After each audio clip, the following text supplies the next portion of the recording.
If you're watching this channel, it's because you don't enjoy watching the world squander what Christendom built, but you want to do your part. And chances are you've heard me mention a great means by doing just that. Email made by and for Catholics. Check out fidei.email. That's FIDEI.email.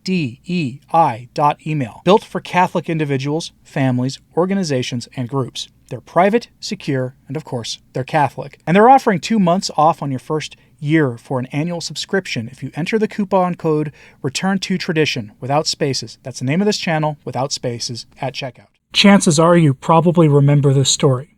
Back in February, it was reported that Catholic parishes were under scrutiny from Uncle Sam. Specifically, parishes dedicated to the traditional Latin Mass, both SSPX and FSSP parishes, with the hub of this scrutiny happening in Virginia. That story caused a firestorm in Catholic media and even got the attention of federal lawmakers who were trying to hold federal law enforcement agencies accountable in some way for their overreach and misuse of power. That story appeared to have died down after the fact, but in reality, some things happened in the aftermath that just didn't get a lot of coverage. Again, that initial story broke back in February, but was followed in April by news that Catholic Vote decided to file a lawsuit against the FBI after that agency ignored Freedom of Information Act requests for pertinent information about the activities of the agency in this area of concern. So let's get to that story because we now have some new news on that front that is worth going over that really shows that the faithful in the church, but especially traditional Catholics, have no real friends in this current system. But first, I wanted to thank the patrons and channel members for their continued support of Return to Tradition. For like a couple of bucks a month, they help keep the lights on over here, so a big thanks to them. And if you want to help out, you can hit that join button below or use the links to Subscribestar or Patreon to help out. For those who don't know, Subscribestar is a speech-respecting Patreon alternative. Supporters get early access to weekend videos, plus the occasional patron-only content of some kind. Usually they're articles that I've written for some print publications or links to interviews I've done with other shows. Anyway, thanks, and on to our story, which is about federal overreach. The story hinges on this.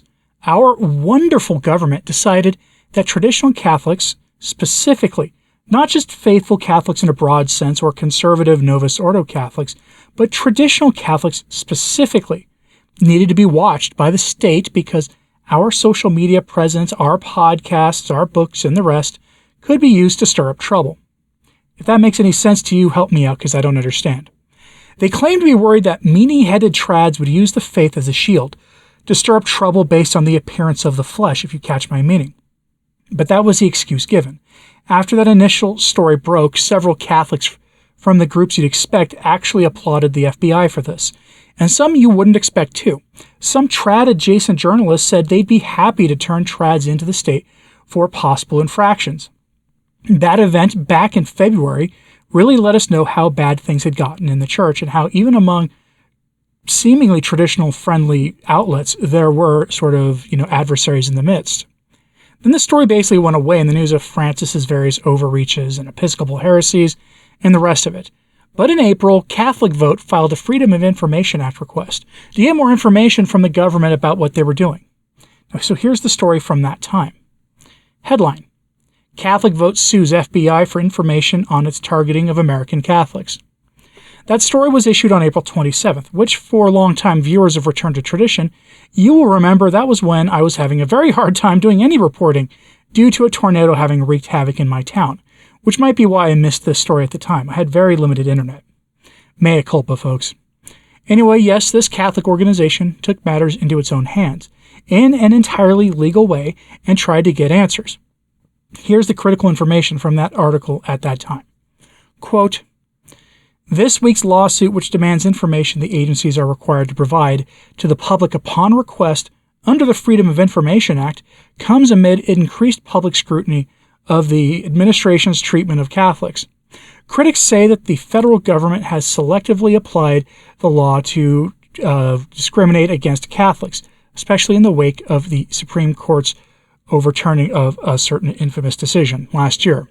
End quote. It then goes on to note how the agency used discredited private nonprofit organizations who have a history of smearing the faith to develop the criteria for monitoring faithful Catholics. Fast forward to last week. where we get this story. Headline from the Daily Signal. FBI refuses to disclose documents regarding agencies' targeting of Catholics.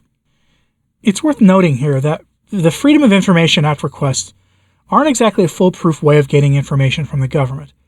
Often when the government complies with requests, it's only technically that they would comply, as documents will often be sent out that have been infamously sharpied beyond legibility, with the text completely blotted out in many cases, a total redaction of information. In other cases like this one, the government will simply deny that the person or group filing the request has any ground to stand on at all, or that exemptions apply. So, from the Daily Signal article, quote, the FBI responded on Friday to a lawsuit filed by an advocacy group and claimed that the group is not entitled to records regarding the agency's targeting of Catholics in a memo from January, according to documents obtained by the Daily Caller News Foundation. Catholic Vote filed a lawsuit in April against the agency after it failed to respond to Freedom of Information Act requests regarding the FBI's targeting of Catholics. The FBI issued a 7-page response to the lawsuit and rejected Catholic Vote's assertion that the organization has a right to know about the FBI's records regarding Catholics, and a January memo that targeted Roman Catholics as potential doers of bad, evil things, according to documents reviewed by the Daily Caller News Foundation. The remaining paragraphs of this subsection of the complaint consist of plaintiff's characterization of the relief sought in this action, to which no response is required, the FBI wrote. To the extent that a response is required, defendant denies the allegations and denies that plaintiffs are entitled to the relief requested, or to any relief whatsoever. Plaintiffs are not entitled to compel the production of records or portions thereof, properly protected from disclosure by one or more FOIA exemptions or exclusions, end quote. So in plain English, the excuse given here is that either the information being requested doesn't exist at all, or that it is exempted by federal law to exemptions codified in the FOIA law. There are several exemptions to the FOIA law, but only a couple are potentially relevant here. So we're going to turn to the Department of Homeland Security's website, which has a very easy to read and understand list of the 8 exemptions. So exemptions that might apply here are, quote, Exemption 5. Protects the integrity of the deliberative or policy-making processes within the agency by exempting from mandatory disclosure opinions, conclusions, and recommendations, included with interagency or intra-agency memoranda or letters. Example of information the Department of Homeland Security may withhold using, quote, draft documents and recommendations or other documents that reflect the personal opinion of the author rather than official agency position. Or, and here's the big one here, the big exemption, Exemption 7, which protects the records or information compiled for law enforcement purposes, the release of which could reasonably be expected, A, to interfere with enforcement proceedings. Example of information the Department of Homeland Security may withhold using A, records pertaining to an open law enforcement investigation, B, would deprive a person of a right to a fair trial or impartial adjudication. Example of information the Department of Homeland Security may withhold using subsection B, information that could potentially contaminate a jury pool. Subsection C, to constitute an unwarranted invasion of the personal privacy of a third party or parties, in some instances by revealing an investigative interest in them. Example of information the Department of Homeland Security may withhold under subsection C, identifying information of individuals associated with a law enforcement proceeding, i.e., law enforcement officers' names, witness interviewee identifying information.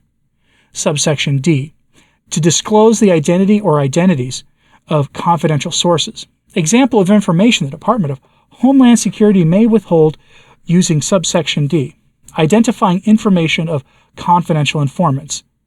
Subsection E, would disclose techniques and procedures for law enforcement investigations or prosecutions.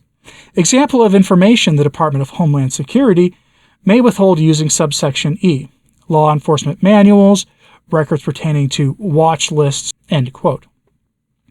That was a mouthful, folks. But basically, if an investigation is ongoing, the government doesn't have to comply with a FOIA request if that request would hamper the investigation, or the documents in question reflect purely the private opinions of agents of the agency. My money is on the former, meaning that there's an ongoing investigation happening as we are talking about this, that this activity is continuing, and if the government had complied with these requests, they'd have been exposed, despite the heads of the FBI telling lawmakers that this was nothing to worry about, and that the policy had basically been scrapped back in February. I'm not the only one who thinks this is the case either. Back to the Daily Signal article. Quote, "The agency was heavily criticized for its targeting of Catholics and prompting Catholic Vote to file multiple FOIA requests for FBI information on Catholics, all of which were subsequently denied or ignored, according to Catholic Vote. In the FBI's response, it explained that although the agency had not fulfilled its obligations to make its, quote, final determination as to plaintiffs' FOIA requests by the deadline of April 19th, the agency did make a determination by declining the requests a day later. Catholic Vote blasted the FBI in a series of tweets Wednesday for its response and said that it would not take "trust us" as a good enough reply. Quote, "To date, neither the FBI nor the Justice Department have provided any evidence that this unconstitutional spying on Catholics has been stopped. Trust us is not enough," Catholic Vote wrote. End quote. So I have to ask the obvious question here. What do you think about all of this? I mean, is that a silly question? What do you think? Do you think this is ongoing? I think that's what's going on here, that this is an ongoing investigation, and that it will be ongoing until the executive branch orders it to stop, or until maybe the Supreme Court orders this to stop. But I'm curious what you think, so let me know in the comments, please.